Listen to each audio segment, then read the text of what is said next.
Baik, bismillahirrahmanirrahim. Assalamualaikum warahmatullahi wabarakatuh. Mari kita lanjutkan perkuliahan kita. Oke, materi kali ini saya dapatkan dari internet dengan sumbernya adalah sebagai berikut. Jadi ini tujuan pembelajaran dari materi ini, yakni menerapkan gaya, aktivitas, dan keterampilan kepemimpinan. Oke, kepemimpinan? Ya, menurut slide ini adalah proses memengaruhi orang lain untuk mendukung pencapaian tujuan organisasi yang relevan. Oke, ini 4 ciri pemimpin efektif. Yang pertama, mereka mampu memberikan arahan dan arti bagi orang-orang yang mereka pimpin. Yang kedua, saya ulangi lagi. Yang kedua, mereka menumbuhkan kepercayaan. Yang ketiga, mereka mendorong tindakan dan pengambilan risiko. Yang keempat, mereka memberikan harapan. Oke, ini terkait dengan teori sifat trait tentang kepemimpinan. Usaha identifikasi karakter khusus yang dimiliki oleh seorang pemimpin. Jadi ada 3 kolom ya Mas dan Mbak di sini. Ada kolom intelijensi, ada kolom kepribadian, dan ada kolom kemampuan. Untuk yang intelijensi, poin-poinnya pertimbangan, ketegasan mengambil keputusan, pengetahuan, dan kefasihan berbicara. Sedangkan kepribadian, poin-poinnya kemampuan beradaptasi, kesiagaan, kreativitas, integritas pribadi, kepercayaan diri, kontrol dan keseimbangan emosi, serta mandiri, tidak konformis. Untuk kemampuan, poin-poinnya kemampuan menumbuhkan kerjasama, mampu bekerja sama, kepopuleran dan gengsi, mudah bergaul, kemampuan interpersonal, kemudian partisipasi sosial, dan taktik diplomasi. Oke, ini terkait dengan pendekatan perilaku dalam kepemimpinan. Yang pertama, kepemimpinan yang terfokus pada pekerjaan, job center. Ini berfokus pada penyelesaian pekerjaan dan menerapkan supervisi yang ketat sehingga melakukan pekerjaan dengan menggunakan prosedur spesifik. Yang kedua, kepemimpinan yang berfokus pada karyawan, employee centered. Ini berfokus pada bawahannya yang melakukan tugas dan membudidayakan pendelegasian pengambilan keputusan dan membimbing pegawai memenuhi kebutuhan dengan cara membentuk lingkungan yang suportif. Oke, ini pembahasan terkait dengan studi Ohio University tentang gaya kepemimpinan. Ya, ini ada sumbu X, sumbu Y ya Mas dan Mbak sekalian. Untuk sumbu X adalah orientasi pekerjaan, initiating structure. Ya, ada rendah, ada tinggi. Untuk yang sumbu Y adalah orientasi pekerja, consideration. Ya, sama, ada tinggi, ada rendah. Nah, ini kombinasinya membentuk 4 kotak atau 4 kuadran ya Mas dan Mbak ya. Yang bagian ini orientasi pekerjaan rendah dan orientasi pekerja tinggi. Yang kotak ini orientasi pekerjaan dan orientasi pekerja tinggi, sama-sama tinggi ya maksudnya ya. Yang kotak ini, bagian ini adalah orientasi pekerjaan tinggi dan orientasi pekerja rendah. Yang bagian ini orientasi pekerjaan dan orientasi pekerja rendah, sama-sama rendah gitu ya maksudnya Mas dan Mbak sekalian.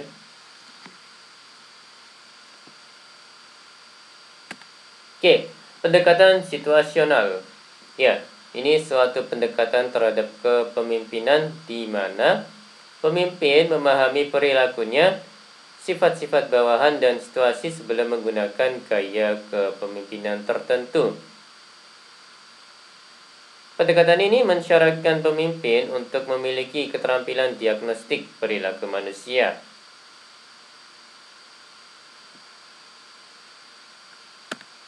Oke, yang pertama model kontingensi Fiedler. Model kontingensi Fiedler. Ya, gaya kepemimpinan, poin-poinnya adalah gaya kepemimpinan diukur dengan Least Preferred Coworker Scale (LPC). Mengukur tingkat perasaan positif atau negatif yang dimiliki seseorang terhadap orang lain yang paling dipilih untuk kerjasama. Faktor yang diukur ada hubungan pemimpin dan pengikut, menunjukkan tingkat kepercayaan dan hormat pada atasan, kemudian struktur tugas, sejauh mana tugas yang dilakukan pengikut terstruktur, kemudian ada poin kekuatan posisi, kekuatan yang dimiliki oleh posisi pemimpin. Oke, ini rangkuman variabel situasional Fiedler dan gaya kepemimpinan yang sesuai. Jadi yang atas ini hubungan pemimpin anggota, ada baik ada buruk. Kemudian yang tengah atau yang bawahnya ini struktur tugas, ada terstruktur, tak struktur, tak terstruktur. Untuk yang ini ya. Kemudian yang ini terstruktur, tak terstruktur. Nah, bawahnya lagi itu kekuatan posisi. Ada ya kuat lemah, kuat lemah, kuat lemah, kuat lemah, seperti itu ya Mas dan Mbak. Ya, yang paling bawah oktan 1 2 3 4 5 6 7 8. Oke. Ya, ini apa namanya ya? 1 2 3 ini dikelompokkan berorientasi tugas, 4 5 6 dikelompokkan ke berorientasi hubungan, 7 dan 8 berorientasi tugas. Seperti itu ya kalau menurut slide ini Mas dan Mbak. Nah, ini yang bawah semakin ke kanan berarti situasi sangat tidak menguntungkan, semakin ke kiri situasi sangat menguntungkan. Seperti itu Mas dan Mbak sekalian. Oke. Mohon maaf. Yang kedua, model kepemimpinan Froome-Jago. Model kepemimpinan yang menetapkan prosedur pengambilan keputusan yang efektif dalam situasi tertentu. Keefektifan keputusan dipengaruhi oleh kualitas keputusan, sejauh mana keputusan memengaruhi kinerja, kemudian komitmen bawahan, seberapa penting bawahan berkomitmen atau menerima keputusan untuk diimplementasikan. Oke, gaya keputusan Froome-Jago. Ya, ini ada 2 kolom ya Mas dan Mbak di tabel ini. Yang kolom pertama tipe keputusan, yang kolom kedua pengertian. Jadi ini A1, ini manajer membuat keputusan sendiri.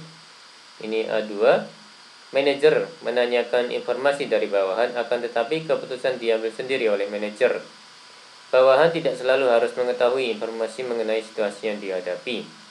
Yang C1, manajer berbagi informasi dengan bawahan secara individual dan bertanya mengenai berbagai informasi dan evaluasi dari mereka. Akan tetapi manajer mengambil keputusan sendiri.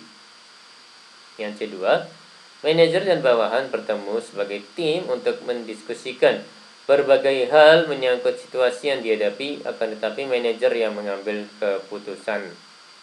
Ini yang G2, manajer dan bawahan bertemu sebagai tim untuk mendiskusikan berbagai hal yang menyangkut situasi yang dihadapi dan keputusan ditentukan oleh tim. Ya, A1 dan A2 ini autocratic style, C1 dan C2 ini konsultatif style, yang C2 ini one group style. Seperti itu ya Mas dan Mbak. Aturan dasar Froome-Jago. panduan untuk meningkatkan kualitas keputusan. Ya, yang pertama, hindari menggunakan A1 ketika pemimpin tidak memiliki informasi cukup. Yang kedua, hindari menggunakan G2 ketika bawahan tidak memahami target yang sama dengan target perusahaan. Berikutnya, bawahan tidak memiliki informasi yang dibutuhkan. Yang ketiga, hindari menggunakan A2 dan C1 ketika pemimpin tidak memiliki informasi yang dibutuhkan. Masalah yang dihadapi tidak terstruktur. Yang keempat, gunakan G2 ketika pemimpin tidak memiliki informasi yang dibutuhkan. Saya ulangi, pemimpin tidak memiliki informasi yang dibutuhkan. Mohon maaf. Bawahan memahami dan memiliki target yang sama dengan organisasi. Kemudian ada konflik di antara bawahan mengenai solusi yang akan dipilih. Oke. Yang ketiga, model kepemimpinan jalur tujuan, Path Goal Leadership Model. Ya, poin-poinnya, pentingnya pengaruh pemimpin terhadap persepsi bawahan mengenai tujuan kerja, tujuan pengembangan diri, dan jalur pencapaian tujuan. Dasarnya, teori motivasi ekspektasi. Klarifikasi jalur. Usaha pemimpin memperjelas perilaku yang paling mungkin menghasilkan pencapaian tujuan. Oke, ya ini kerangka kepemimpinan jalur tujuan yang direvisi. Ya, ada yang paling kiri ini kategori perilaku pemimpin, Mas dan Mbak. Ada poin-poinnya, ada menjelaskan jalur, orientasi pencapaian, sportif, memfasilitasi interaksi produktif, pengambilan keputusan kelompok, networking, dan memproyeksikan nilai. Yang terakhir ini memproyeksikan nilai ya, Mas dan Mbak. Oke, ini mengacu pada mengarah pada hasil. Ya, poin-poinnya peningkatan kepercayaan diri pegawai untuk berprestasi, kemudian memperjelas jalur menuju imbalan, kemudian penetapan target yang menantang, penggunaan seluruh bakat dalam kelompok, kemudian meningkatnya kebutuhan kepuasan, kemudian meningkatnya kinerja dan berkurangnya ketidakpastian. Ya, ini yang keefektifan pemimpin ya, Mas dan Mbak. Nah, di tengah-tengahnya ada dua kotak. Yang ini kotak yang atas karakteristik karyawan. Ya, poin-poinnya ability, locus of control, kemudian kebutuhan kejelasan, kebutuhan pencapaian, dan pengalaman. Nah, ini kotak yang bawah, dimensi lingkungan, poin-poinnya struktur tugas dan dinamika kelompok kerja.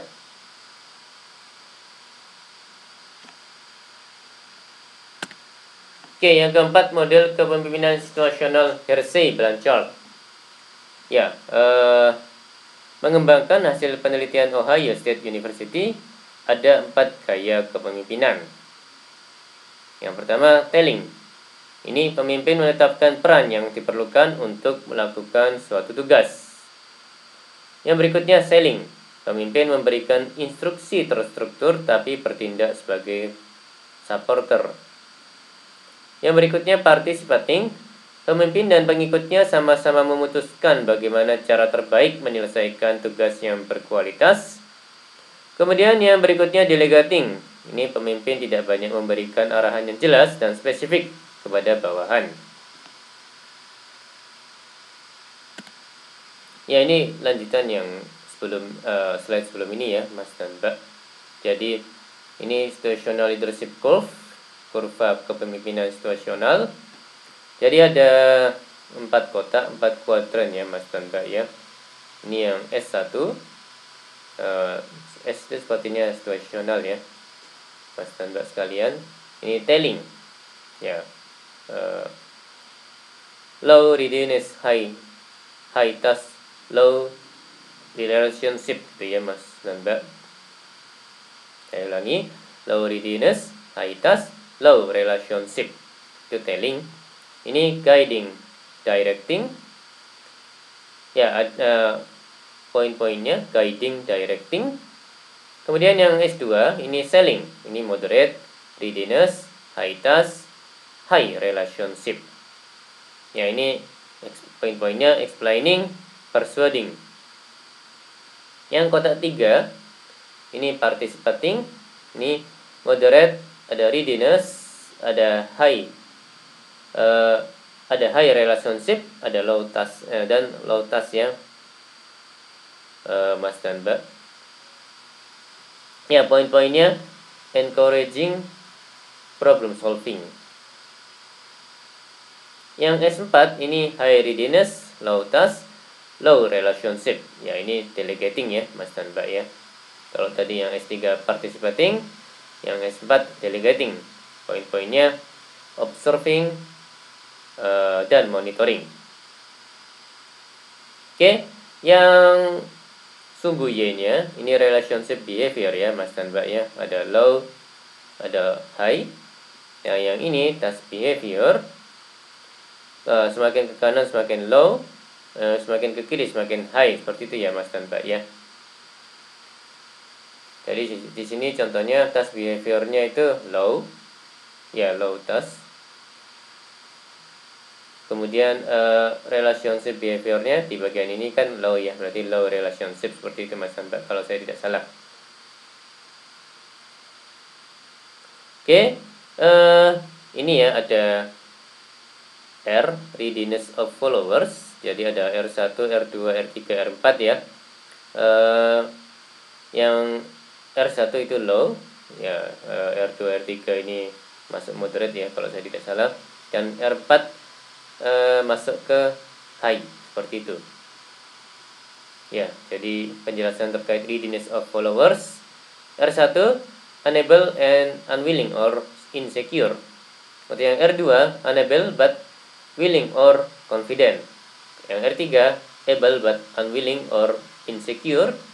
Yang R4 able, willing and confident. Seperti itu Mas dan Mbak sekalian.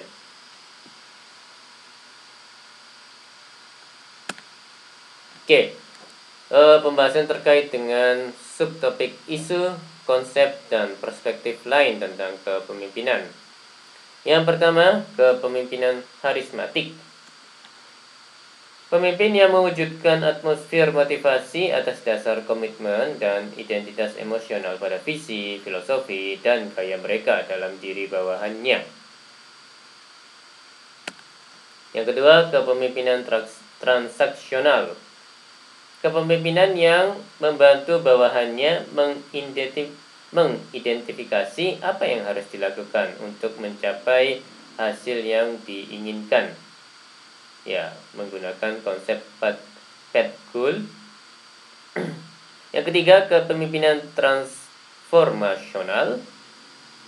Kepemimpinan yang memotivasi para pengikutnya untuk bekerja mencapai sebuah tujuan, bukan untuk kepentingan pribadi, kepentingan jangka pendek, dan untuk mencapai prestasi dan aktualisasi diri.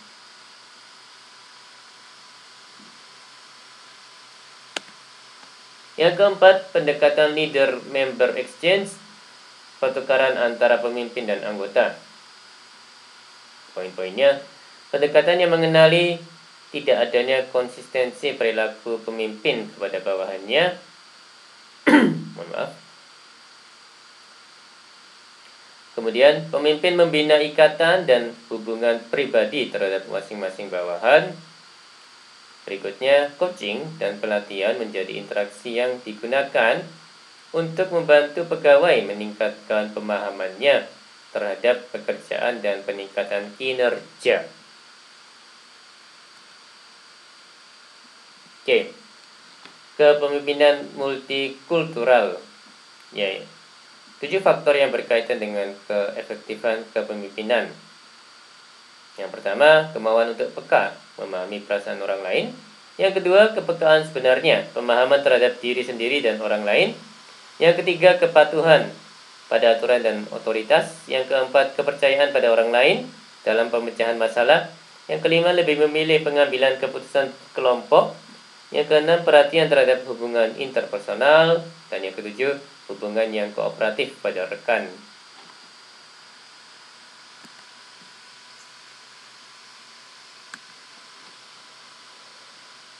Baik, demikian perkuliahan kali ini. Ya, terima kasih atas perhatian dan waktunya. Mohon maaf kalau ada hal-hal yang salah. Saya akhiri, kita jumpa lagi insyaAllah di next time. Wassalamualaikum warahmatullahi wabarakatuh.